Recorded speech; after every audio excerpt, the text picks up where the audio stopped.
자, 두 번째 노하우, 집 컨디션 메이크오버입니다. 가격을 아무리 싸게 해도 집이 완전 좀 막말로 판이에요. 그럼 누가 사겠어요? 물론 그러면 뭐 더 싸게 살 수는 있겠죠. 그렇죠. 그러면 그런데 내가 살 집을 누가 그렇게 막 어지러져 있고 정리 안 된 집을 내가 그 살려면 다 들어가서 청소해야 되고 리모델링도 해야 되고 그렇잖아요. 그런 게 쉽지는 않아요. 쉽지 않기 때문에 집을 메이크오버 하는 이 과정이 굉장히 중요합니다. 그래서 대부분 셀러에게는 이 과정이 가장 스트레스 받고 육체적으로도 정신적으로 가장 힘든 과정이더라고요. 보통 보면 그 셀러분들 이 과정에서 되게 스트레스를 많이 받으세요. 집도 정리해야 되는데 뭐도 해야 되고 그 뭐부터 시작해야 될지 멘붕이 오시는 분들도 있으시고 되게 힘들어 하시는데, 자, 메이크오버를 할 때 하는 것들, 짐을 정리는 기본이죠. 정리를 해서 좀 치워놔야 어느 정도 시작이 되기 때문에 네. 집 정리, 짐 정리, 그러니까 집 정리와 짐 정리를 동시에 시작을 하면서부터 집 외관, 내부 디클리닝, 랜드스케이핑, 프리인스펙션, 리페어, 페인트, 스테이징까지 쭉 이루어집니다. 그렇게 스테이징으로 마무리를 완전 이렇게 포장지로 예쁘게, 스테이징 이 과정이 나머지 이제 이 선물을 샀다면 예쁜 포장을 하는 이 과정을 스테이징이라고 보시면 되는데, 이 앞에 과정 없이 스테이징만 한다고 하면 그냥 집만 더 어지럽게 만드는 거예요. 집 내외부 딥클리닝이라고 했는데 이런 거는 뭐 어떤 게 있을까 궁금해하실 텐데요. 뭐 물론 집 안에는 딥클리닝이죠. 말 그대로 정말 구석구석, 뭐 서랍에 있는, 뭐 클로짓 안에 있는, 뭐 문 위에, 그리고 뭐 베이스보드 이런 데 구석구석 다 닦는 거예요. 정말 새집같이 만들어 놓는 거예요. 제가 언제 한번 말씀드렸을 텐데, 이런 베이스보드나 뭐 이런 구석구석 안 보이는 먼지 때까지 다 닦으면 정말 딱 들어갔을 때 프레시한 게 확 느껴져요. 진짜 확 느껴져요. 그래서 이렇게 딥 클렌징을 하고 나서 심지어 창문도 닦습니다. 그렇죠. 왜냐면 살면서 창문 닦는 분들 거의 없어요. 제가 어떻게 봤을 때 본인 집을 가지고 사시면서 창문 닦으신 분들 거의 못 봤어요. 근데 새 집을 가면은 너무 깨끗하잖아요. 그렇죠. 그 이유가 창문이 새 거거든. 먼지가 안 묻었잖아요. 그렇기 때문에 창문 닦는 것만으로도 분위기가 또 달라지는 거예요. 디홈을 하고 바이어들의 홈이 될 집을 찾는 거예요. 본인들의 홈을 될 집을 찾는데 다른 사람의 홈의 한계가 느껴지면 쉽게 접근이 할 수가 없죠. 자, 그러면 이제 집 내부 왔으니까 밖으로 나가야죠. 네. 밖에 집 아는 바이어분들이 사진을 보고 딱 왔어요. 근데 집 밖의 느낌은 사실 사진으로 다 느낄 수가 없어요. 아무리 사진을 잘 찍는다 해도 그 동네의 분위기 하며 그 동네 안에 내 집의 그 분위기는 바이어들 차를 딱 끌고 왔을 때 문을 딱 열고 딱 보는 순간 느낌이 빡 있어요. 그렇기 때문에 외관도 굉장히 중요합니다. 자, 외관 어떻게 청소하냐고요? 자, 지붕, 거럴, 그리고 밖의 외관 프레셔 와시 하고요. 랜드스케이핑까지 쫙 이루어져야 합니다. 자, 이게 왜냐면은 프레셔 와시 하는 집도 많이 없어요. 생각보다. 페인트를 뭐 해야 되지 않은 외에는 집을 일부러 프레셔 하시는 분들이 없기 때문에 막 보면 막 거미줄 여기는 거미줄이 그냥 흔하잖아요. 거미줄 막 이렇게 있어요. 그렇기 때문에 그렇게 깨끗하게 준비해 놓으면 딱 문 열었을 때 와 해줘야죠. 와. 하 나갔어. 쏘리. 아마 한번 쳐다봤는데 아까 표정이 뭐 어쩌라고. 와, 오케이.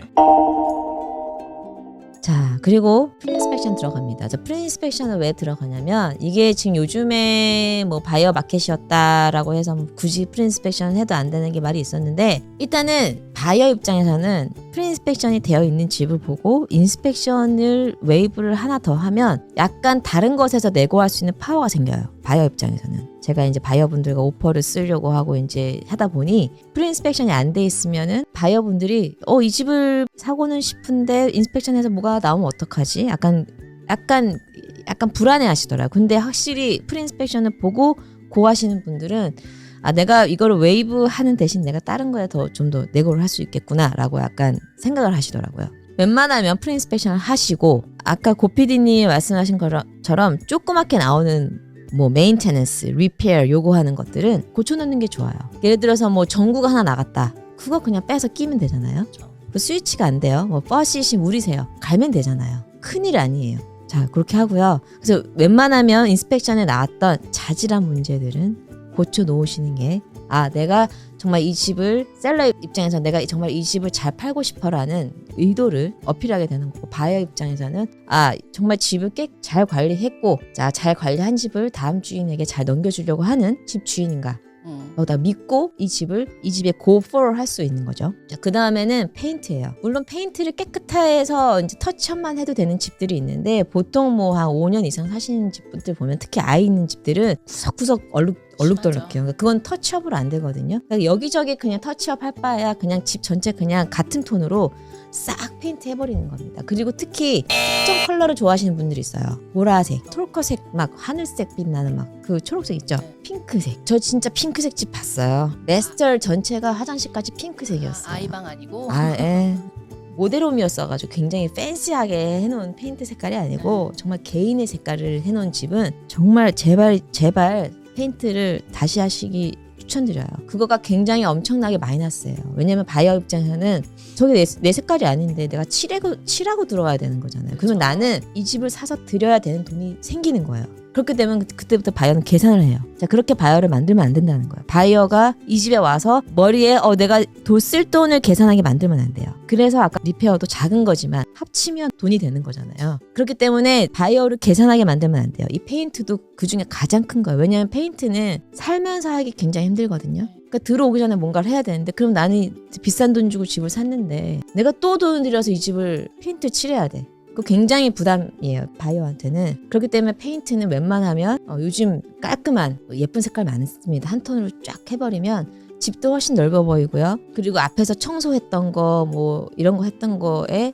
부스트업을 시키는 거예요.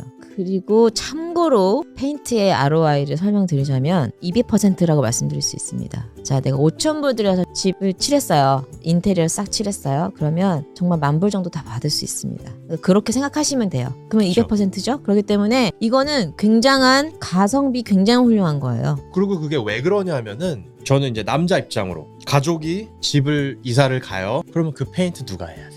남자가. 네. 아빠지. 아빠 아니면은 남편. 하이어를 해야 되잖아요. 그쵸. 그 집을 사는 사람의 입장에서는 만약에 내가 한다 그러면은 자기 시간을 계산을 하게 돼. 그렇죠. 그러면은 돈을 깎아야 돼. 그렇죠. 근데 남을 쓴다고 해도 그러니까 예를 들어서 뭐 방 하나 페인트 하는데 뭐 500불이 든다고 쳐요. 그러면은 그거를 500불만 깎으려고 그러나 안 그러지. 왜냐면 내가 그거 어레인지 해야지. 무조건 뭔가를 더 시간을 들여서 해야 된다고 하면은 바이어는 더 깎으려고 들어요. 그렇죠. 이거를 우리가 어떻게 알아요? 우리 바이어들한테 이렇게 말을 하기 때문에. 그렇죠. 지금 다 말씀드리는 게 바이어하고 일을 해보고 바이어분들의 입장을 충분히 알기 때문에 그걸 지금 대변해서 말씀드리는 거거든요. 그 절대 저희 얘기가 아닙니다. 자, 그러면 두 번째, 여태까지 그럼 이 모든 일을 하는 거 지금 아까 말씀드렸다시피 시간과 육체적 노동이 엄청나요. 그리고 거기다가 스트레스 장난 아니에요. 왜냐면 스케줄 잡아야 되죠. 집 정리들을 해야 되죠. 또 뭐 돈 깎아야 되죠. 또 비링 붙여야죠. 이게 보통 일이 아니거든요. 이게 스트레스예요. 그래서 여기까지는 사실 요 영역은 집을 메이크업하는 영역은 사실 셀러의 영역입니다. 왜냐면 내 집이므로 내 집을 내가 시장에 예쁘게 꽃단장 시켜서 내놓는 이 과정 셀러의 영역입니다. 여기서 저의 노하우가 나오죠. 저 집점 언니 아는 팀의 부동산 팀은 이 셀러의 소중한 시간을 이렇게 힘들게 집을 스트레스 받으면서 팔도록 놔두지 않습니다. 자, 셀러분들은 집 정리만 하시게 짐과 집 정리만 하시게 놔둡니다. 왜냐면 본인의 짐이기 때문에 본인이 치우셔야지 그거는. 그리고 나머지는 저희가 다 알아서 해결합니다. 자, 여기서 제가 또 한 말씀 드릴까요? 그런 의견들이 많이 나오죠. 부동산 하시는 분들은 참 하는 것도 별로 없이 맞아. 그 얘기 건다. 진짜 네. 화가 납니다.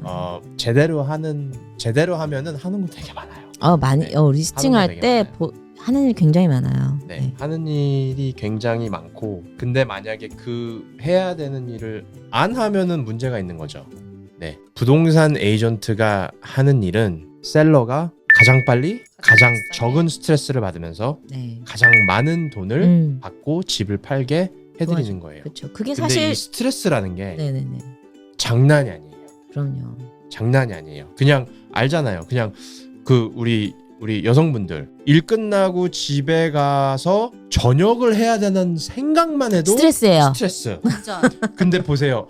창문 닦아야 돼, 파워와시 해야 돼, 뭐 이게 그러면 이제 지치는 거야. 네. 그러다가 또 싸워요. 그렇죠. 부모님들이 싸우세요. 정말 많이 봤어요. 맞아요. 그러면 안 돼요. 다 맡기세요. 네.